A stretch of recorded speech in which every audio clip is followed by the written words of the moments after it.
오늘 창조 경제와 관련된 또 하나의 특화 펀드가 탄생했습니다. 이번엔 소프트웨어 특화 펀드인데요. 창조 경제 출범 이후 결성된 여타 펀드와는 달리 실제로 소프트웨어 산업 육성에 도움이 되기 위해서는 아직 갈 길이 멀다는 지적이 나오고 있습니다. 지수희 기자입니다.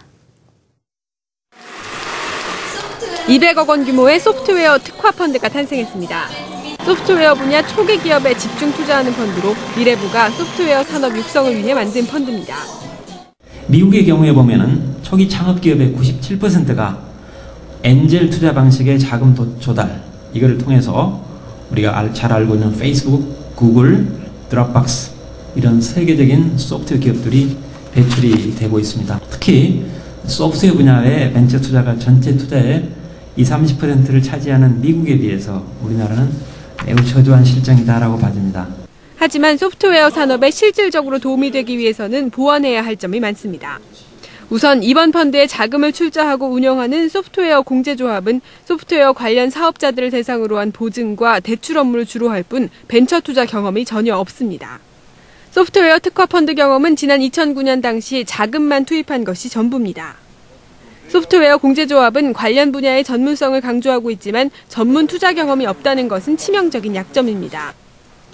펀드 자금 200억 원이 소프트웨어 공제조합 단독 출자라고 하지만 여기에는 미래부와 소프트웨어 산업 조합원들의 지분이 포함되어 있습니다. 이 기관 투자가들 같은 경우에는 엑시트 방안이 기관 네트워크나 이런 거를 활용을 해가지고 M&A 또는 구주 매각 이런 다양한 방안들이 있을 수가 있는데요. 그런 이제 네트워크나 이런 부분들을 보완할 수 있는 외부 전문 인력을 충분히 영입할 수 있는 것인가가 이제 성공의 키포인트가 되겠죠. 수익률을 올려야 한다는 부담은 초기 창업 기업에 집중 투자한다는 펀드의 본래 취지를 변질시킬 수도 있습니다.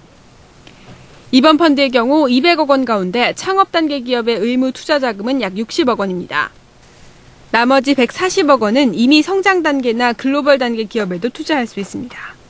결국 창조경제 바람으로 우후죽순으로 생겨난 펀드와 비슷하게 투자할 기업이 없다는 볼멘 소리가 나올 것은 불보듯 뻔한 일입니다. 실제로 올 들어 9월까지 조성된 벤처펀드는 9,500억 원으로 지난해 1년 투자 규모를 훌쩍 넘어섰습니다. 하지만 신규 투자 금액은 9,800억 원으로 지난해 1조 2,300억 원에도 미치지 못하고 있어 신규 투자가 활발히 진행되지 못하는 것으로 나타났습니다.